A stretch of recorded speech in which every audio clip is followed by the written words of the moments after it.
Hello mga amigo! Samahan nyo nga pala kami. Pupunta kami ng Kaohsiung Hot Air Balloon sa Moon World Landscape Park. Kasama ko nga po pala si Ate Dex at si Marites, ang driver namin, si Kuya Leo. At ayan na nga, binabaybay na namin ang kalsada papuntang Kaohsiung. Galing nga po pala kami ng Shanwa. At sa wakas, nakarating na nga kami, but sad to say, naubusan kami ng ticket.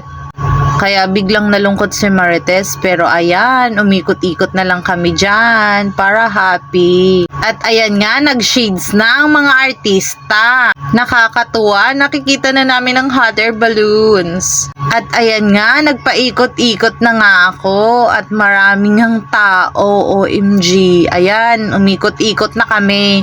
First time ng amigo nyo sumama sa tour, kaya naman tingnan nyo ang happy. At ayan nga, may pa-fire effect pa ang balloons. Makulay ang buhay kagaya ng hot air balloons. Buhay OFW, stress sa trabaho pero huwag makalimot mag-enjoy pa minsan-minsan.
Salamat po, Papa God, sa maraming blessing, more gala. Salamat sa panonood, mga amigo.